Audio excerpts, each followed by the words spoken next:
প্রিয়াঙ্কা, তোমার বাড়িতে আমার এই নিয়ে বোধহয় তৃতীয় দিন, যতটুকু হিসাব করলাম। আজকে আসা তোমার কাছে একটা জিনিসকে খুঁজে পেতে। আগেই বলি, সেই জিনিসটা যদি পাওয়া যায় দেবে? আমার কাছে যা আছে সব দেবো। ফাইন, তাহলে আমি খুঁজতে এসেছি প্রিয়াঙ্কার কাছে প্রিয়াঙ্কাকে। বেশ। প্রিয়াঙ্কা গুহ, তাকে খুঁজতে এসেছি। বেশ। আবারও বলছি, কোনো সাক্ষাৎকার বা ওই ধরনের ফর্মাল কোনো কিছু নয়। তোমার সঙ্গে প্রচুর গল্প করি, ওভার ফোনে কথা বলি, সাক্ষাতে কথা বলি, প্রোগ্রাম মঞ্চে কথা হয়, সবকিছুতেই সেই গল্পই মনে করো একটা ক্যামেরার সামনে বা সোশ্যাল মিডিয়ায়। কিছুই নয়, তোমাকে তোমার কাছ থেকে একটু খুলে দেখা, এটাই।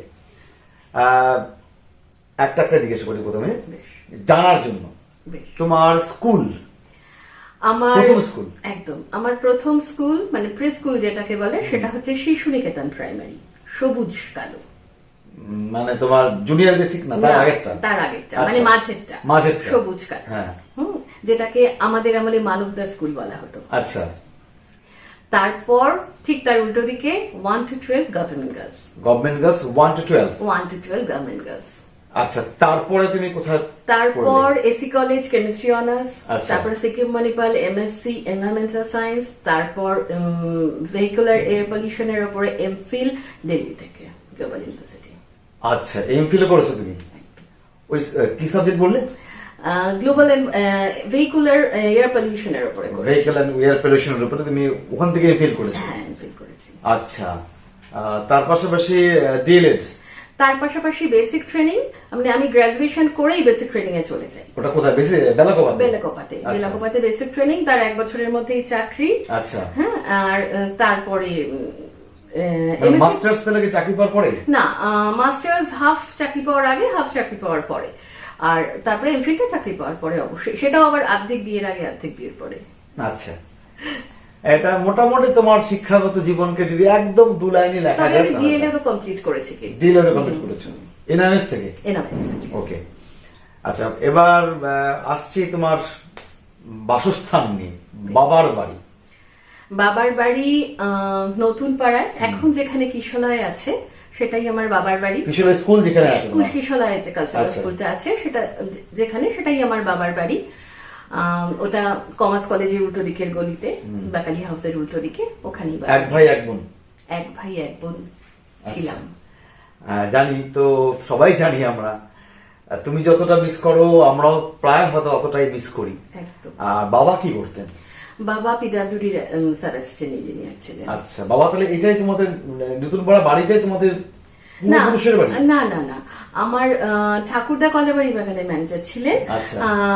বাবাদের এডুকেশন সেখানে। তারপরে আমার বাবা জলপাইগুড়ি পলিটেকনিক থেকে পাশ করেছেন। আচ্ছা। আর তারপরে চাকরিতে আমার বাবা পোস্টেড ছিলেন দার্জিলিং ডিস্ট্রিক্টে, মেইনলি ওখানেই গিয়ে।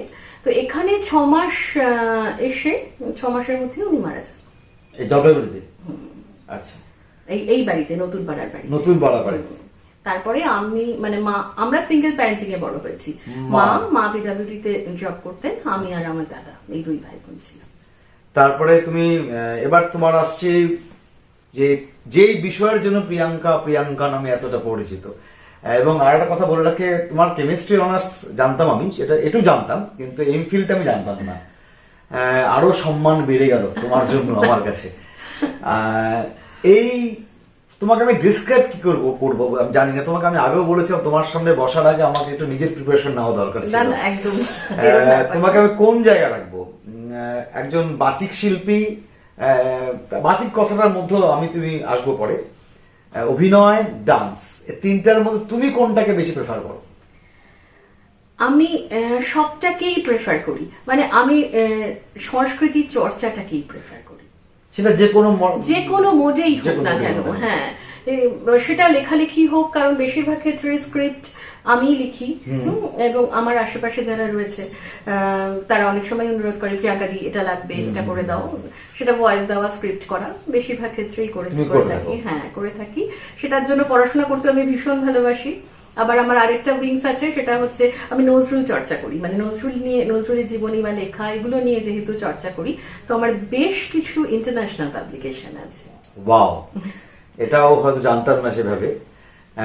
এবার যে জিজ্ঞাসা আসছি, নাচ ডান্স প্রথম কবে থেকে শেখা শুরু করলে, মানে কোন ক্লাস তখন তোমার? আমার নাচ শুরু একদম আমার পড়াশোনা শুরুর আগে। আমার বাবা তখন বেঁচে ছিলেন, মানে আমার বাবা আমাকে কস্টিউমে দেখে গিয়েছিলেন। আমার পড়াশোনাটা খুব ভালো দেখে যেতে পারেননি, মানে শুরুটা আমি গুরু রুনু ভট্টাচার্যের কাছে প্রথম নাচ শিখি। নাচ কাথক, কাথক, আজও কাথক। ওটা শুরুই হয় গুরু রুনু ভট্টাচার্যের কাছ থেকে। আচ্ছা, তখন মোটামুটি তোমার বয়স 3-4 ধরে নিচ্ছি আমি। 3। তারপরে তুমি ওখানে পড়াশোনা, হ্যাঁ হ্যাঁ, ওখানেই নাচ নৃত্য শিক্ষা। তখন জলপাইগুড়িতে? আমি একদম প্রথম থেকে জলপাইগুড়িতে। জন্ম জলপাইগুড়ি না, জন্ম হচ্ছে দার্জিলিং। দার্জিলিং, আচ্ছা।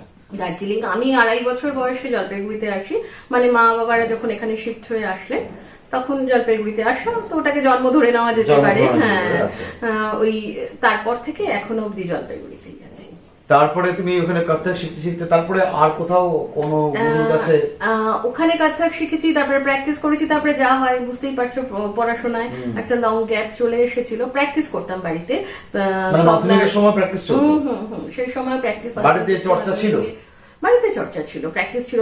তবলা যিনি বাজাতেন উনি আসতেন, ওখানে প্র্যাকটিস হতো। তারপরে ওই পড়াশোনার চাপ বাড়তে বাড়তে ওই যখন বেসিক ট্রেনিং হলো তখন একটা ডিসকানেকশন হয়ে গেল। আচ্ছা, তার মানে এইচএস গ্র্যাজুয়েশনে তোমার নাচ চলছিল? হ্যাঁ, আমি পারফর্ম করতাম না, কিন্তু আমি প্র্যাকটিস করতাম। মানে বাড়িতে তবলা বাদক আসতেন এবং আমি প্র্যাকটিস। তখনও কি রুনু ভট্টাচার্যের কাছে তুমি তালিম যা নিতে? শিখেছি না, তখন মাস্টারমশাই তো শিলিগুড়ি চলে গেছেন। তখন তুমি নিজেই বাড়িতে প্র্যাকটিস? হ্যাঁ, যা শিখেছি সেটাই। এবং তবলচি রেগুলার আসতেন? একদম একদম, প্রতি সপ্তাহে আসতেন এবং সেই সময় প্র্যাকটিস হতো। তবলচির নামটা জানতে চাইছি। তবলচি আমাকে স্বপন বর্মন উনি করাতেন। আচ্ছা, চললো। তারপরে তুমি আস্তে আস্তে করে যখন তুমি বেসিক ট্রেনিং গেলে তখন এটা ডিসকন্টিনিউ হলো? ডিসকন্টিনিউশন তখন থেকেই হলো আর কি। মানে তার আগে থেকেই যখন চাপ শুরু হলো পড়াশোনার 3rd ইয়ারের, ওই সময় গ্যাপ গ্যাপ গ্যাপ এই করতে করতে ওই গ্রাজুয়েশনের সময়টা দিয়ে একটা ডিসকন্টিনিউশন হয়ে গেল ওই চাপে আর কি। তারপরে বেসিক ট্রেনিং এ গিয়ে আবার নতুন করে শুরু। সেখানে অজিত শাহ ছিলেন তখন টিচার ইনচার্জ, প্রিন্সিপাল ছিলেন উনি। সেই সময় ওনার উদ্যোগে সেই মহিষাসুর মর্দিনী, তারপর ওই নিফন্ত ইচুল্লিকে বেস করে কিছু